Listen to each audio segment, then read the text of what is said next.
every day of the week. We're gonna ramp it up. Ramp it up. Welcome back, guys. So last night I went through and I painted the walls. Now that they're painted, I'm gonna be able to put some of the finishing trim stuff on in the corners. But now I am just cleaning the trailer out because I'm going to paint the floor. There's a little I spread out from when I spilled it last night. But I'm going to paint the floors because I'm going to be going to get some flooring today. I haven't decided exactly what type of flooring yet, but I figured I want to seal this wood up with some kind of paint as like a vapor barrier or moisture protection before I put the flooring down. So we're going to get this cleaned out, swept out. This doesn't have to be pretty because flooring is going over it. So I'm not going to get too critical, but we're going to roll some just standard house paint onto the floor of this trailer, and then while it's drying we'll be going and getting something to put down on there. Let's go. Super simple, painting away.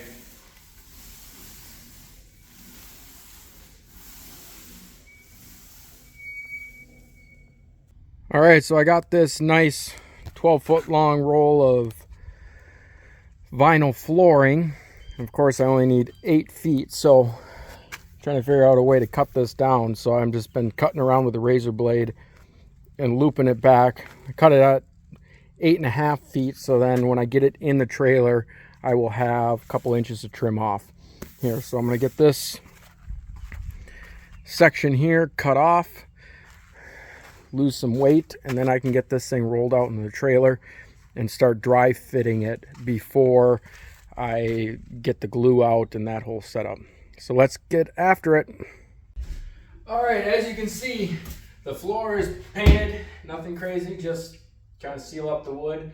Walls are done. I'm gonna try to get this flooring in now, so I'm gonna unwrap it from here and try to spread it out and see how big of a disaster it is trying to spread it out. I've never done this kind of flooring before, so this is going to be an adventure. So I got some glue. I'm going to glue this thing down too. So hopefully I can get it cut real nice so it fits in here perfect. And then I can just put a bead of caulking around the edges. But if it ends up being that the cut's not as great as I hope it would be, then I'll end up putting a piece of trim around the edge. I hope I don't. I hope I can just take my time with my cuts and my measurements and have it all fit nice. So we're gonna fast forward here, and you might see me struggling a little bit trying to get this roll out, but let's go.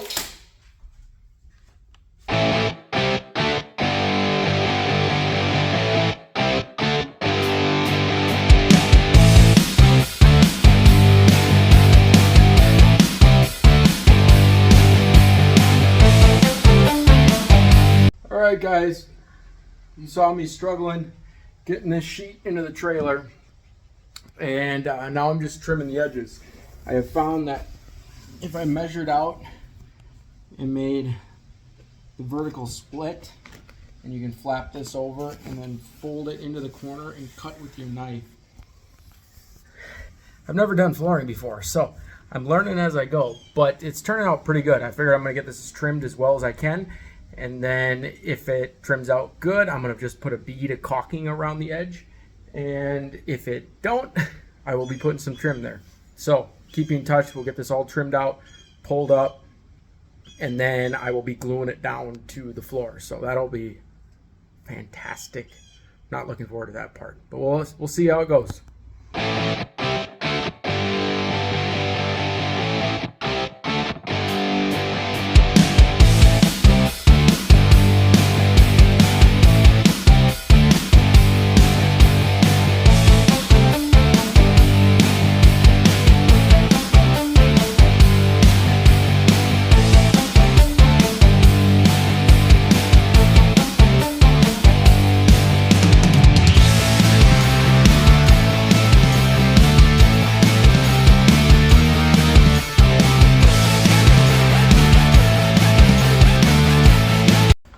know you might not be able to see in the hyperlapse, the fast forward portion of this video, but I want to show you what's working well for me for getting into these corners.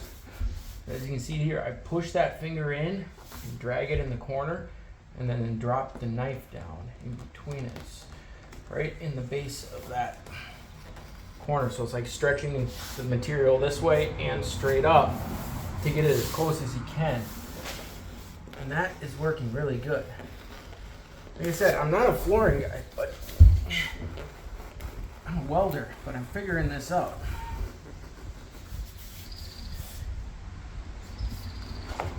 Yeah, and you can see here, see, makes a nice tight fitting that I can just put a bead of caulking in when we're done.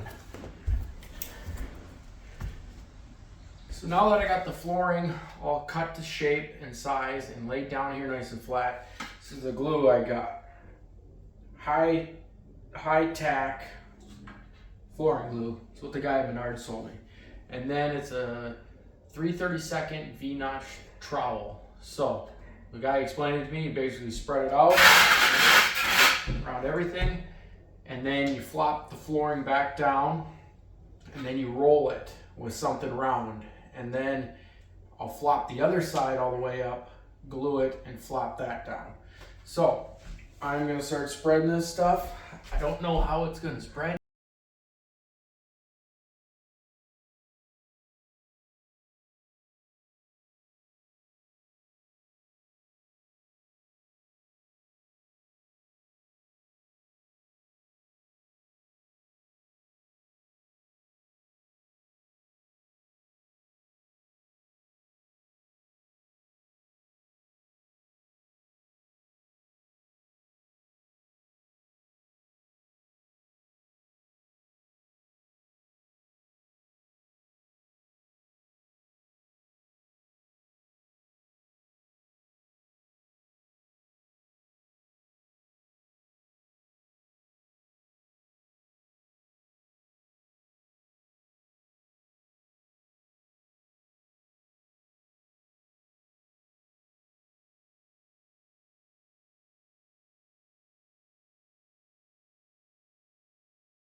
All right, so I got that front half done.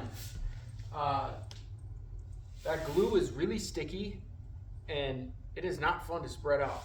And I got that piece flat back down, and it actually laid down a lot easier than I was expecting with them cutouts for the wheel wells. But for this kind of flooring, normally they want these fancy 100-pound rollers that are on a, what do you call them, a handle like this, big steel wheels. But I wasn't going to spend the money on that, so I just used this tube that the flooring came on, and it rolled it great. As I'm just going like this, you could see it flatten out all the bumps and squish. You could hear it squishing the glue all the way back. So I'm going to let this front part tack up a little bit, and then I'm going to flop this back side up, glue it, lay it back down, roll it, and then let it cure. I think it says it's 12 hours after you lay it down with the glue that you can walk on it. So let's go. This is not a fun part of the job, but I'm getting it done.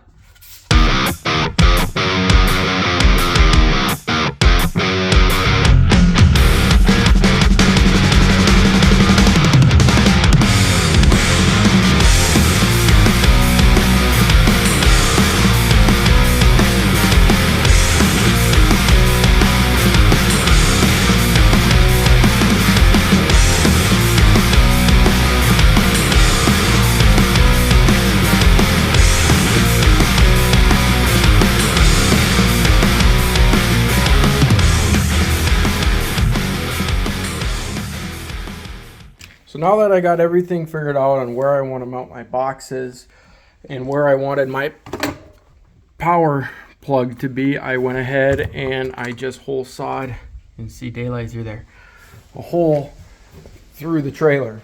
So now I can start mounting boxes and getting the wiring installed. So I got that 30 amp RV plug mounted right where I want it, and then come around to the inside.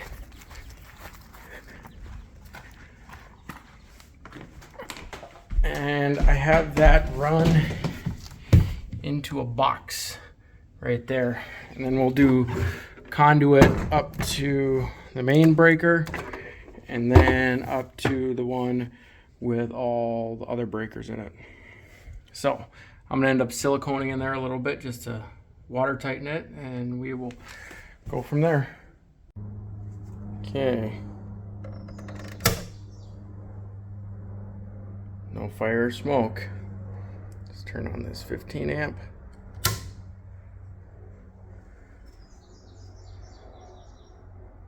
Oh, we didn't have any fire or smoke, so let's see how we did.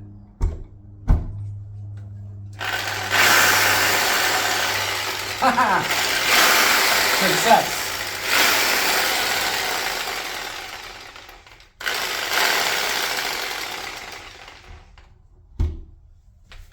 There we go. Now we can move on to mounting the AC and wiring in the AC. So that was a good test. All right, guys, I know I haven't been filming as much as I should, but I just got back from the first test drive with the crawler hauler.